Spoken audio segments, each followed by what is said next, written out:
Hello students, Banking Theory and Practice, Unit 1, Introduction, Lesson 2.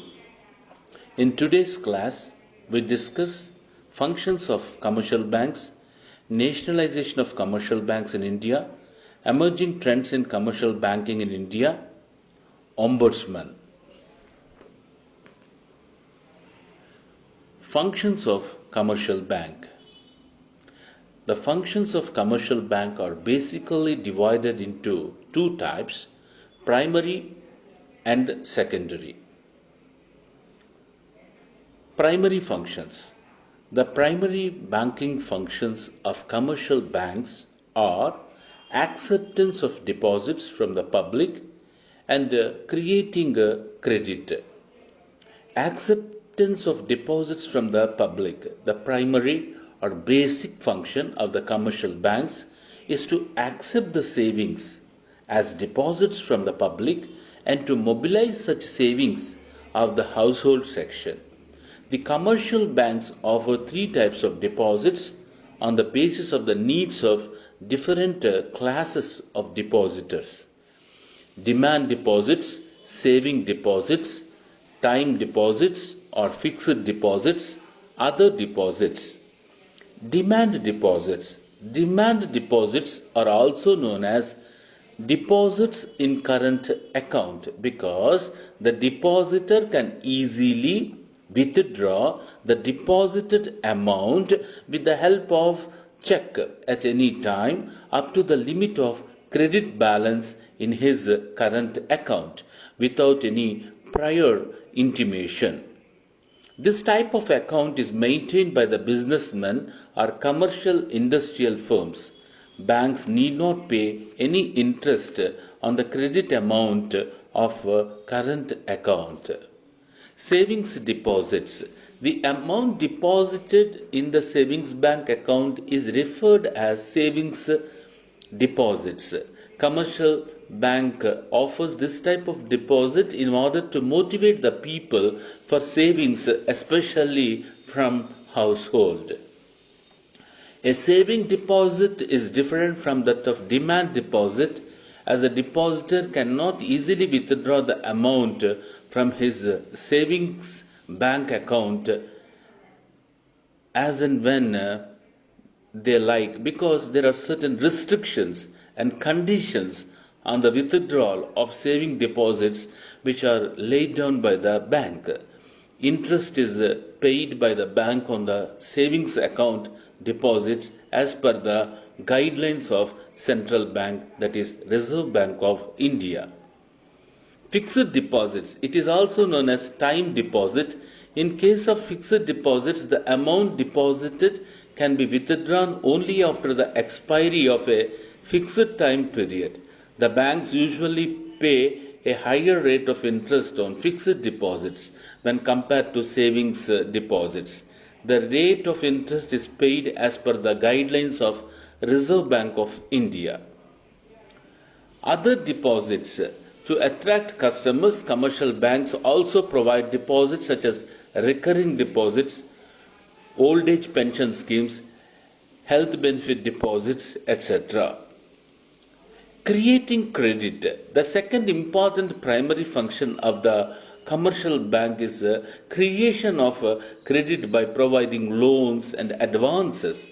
Customers usually withdraw only a small portion of the deposits from their bank accounts at a time, and excess of deposit which is left over is used by the banks to extend credit to anyone who is in need of such loans. The banks keep a small sum total deposits as its cash reserve. It is the central bank who decides the size of the cash reserve, and the excess of that cash reserve is utilized by the banks for credit purpose or deposits in the following ways: overdraft, cash credit, loans and advances, discounting bills of exchange. Overdraft. Overdraft is a short-term loan wherein the customer can withdraw excess amount from his current account up to certain fixed extent. Bank provide this facility to current account holder against collateral security. Cash credit. The concept of cash credit is similar to that of overdraft. In cash credit, the amount which can be withdrawn from the account is transferred to a separate account instead of permitting the borrower to overdraw from his account.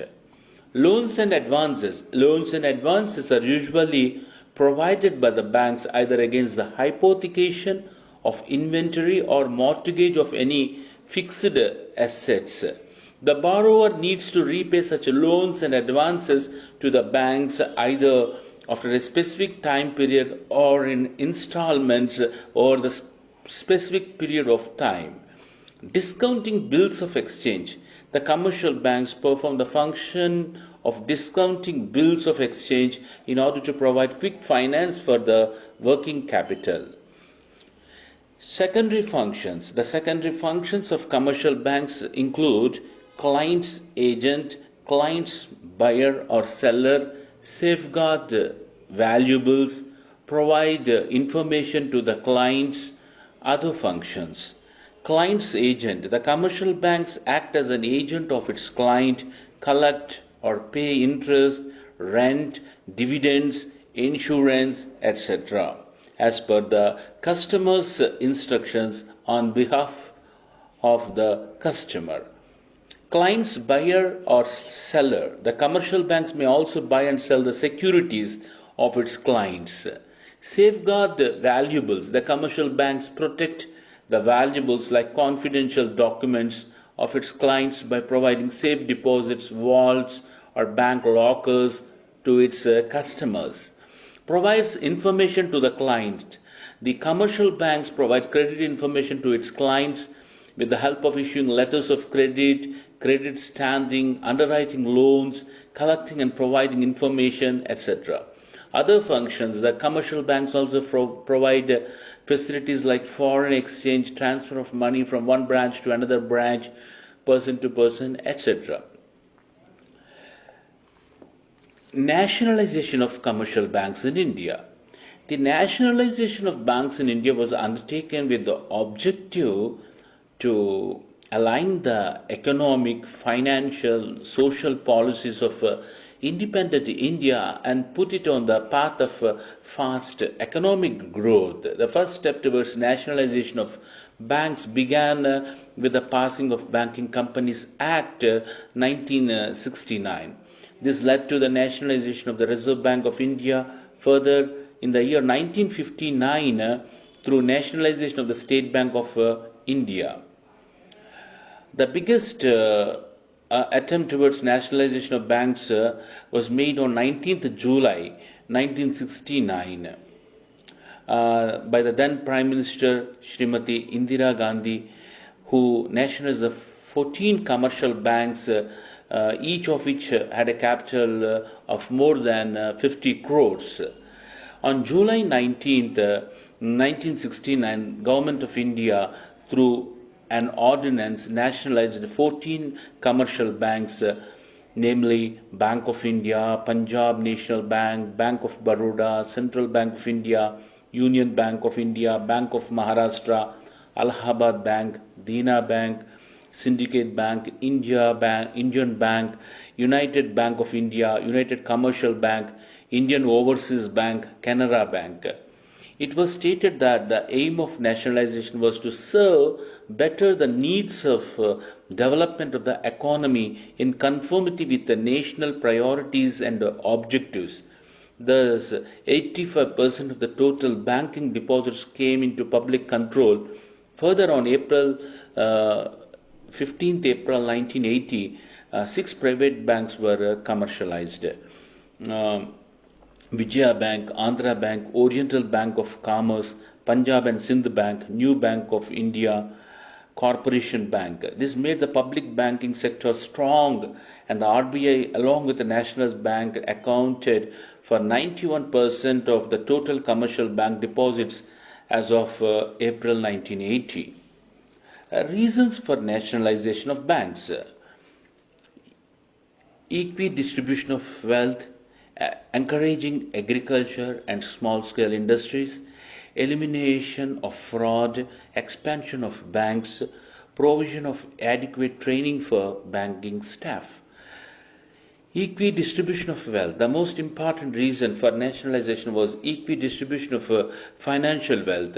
Previously, the private banks were owned and managed by big businessmen and industrialists, and thus majority portion of bank loans was granted to their business entities only. Nationalization of banks ensured that small businessmen also got the advantage of securing bank loans. Encouraging agriculture and small scale industries. A major reason of nationalization was to provide sufficient loans to the agricultural sector and the small scale industries. Both these sectors play a very, very important role.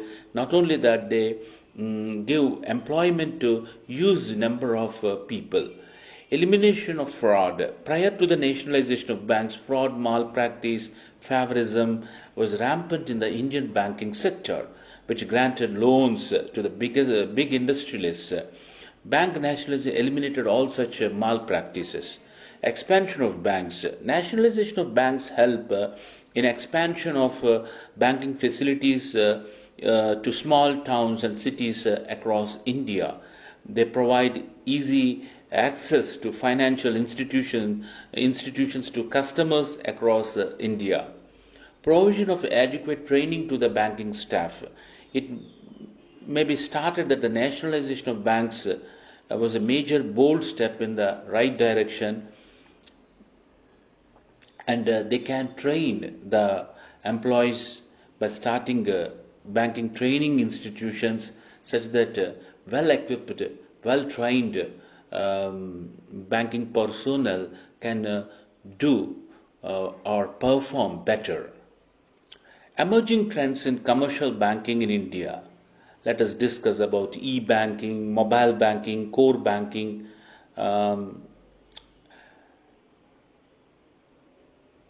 E-banking. E-banking is also known as online banking, internet banking.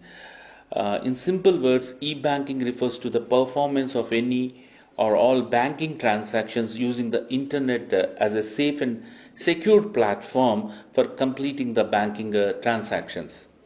Mobile banking. The increasing use of mobile phones has led to the introduction of mobile banking. Developed countries provide mobile banking services for payment of small value transactions at a low cost. The mobile banking consists of two types of models: bank-led model, the telecom-led model. In India, the bank-led model is used. The countries which don't have a widespread banking network may use the telecom-led model.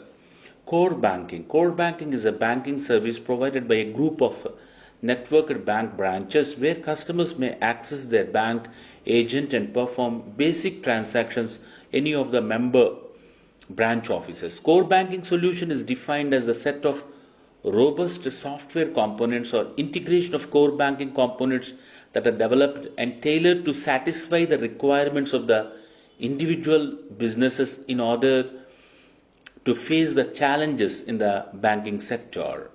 The modules of core banking include savings bank account, current account, fixed deposits, cash credit. In addition, they may include ATM, internet banking, etc. While replacing the traditional solutions with core banking solution, banks should follow a holistic approach to minimize and effectively manage the risks associated with it. There has been an increase in the technological advancement which resulted in the generation of core banking solution. The reasons: increase in cutthroat competition, market expansion, reduction in the cost of the products. Bank assurance. The distribution channel set up by banks for the purpose of selling insurance products is known as bank assurance. The bank assurance is a French term which was first introduced in the year 1980. Earlier, French banks sold more insurance policies. However, the selling of insurance policies by banks became a common practice in most of the European countries and United States. This practice was adopted even by most of the Asian banks. The increased population in India, a wide network of banks with low insurance penetration, forced the Indian banks to enter into the insurance business.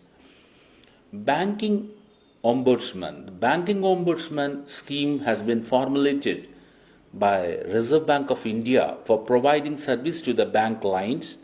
Bank Ombudsman resolves the problems relating to banking service, other matters as specified under the scheme. Banking Ombudsman came into force from January 1st, 2006. The members of Banking Ombudsman are elected by Reserve Bank of India. The non-resident Indians can even file the complaints if they are facing deficiency in the services provided to them by the banks. Numerous complaints have been settled by Banking Ombudsman.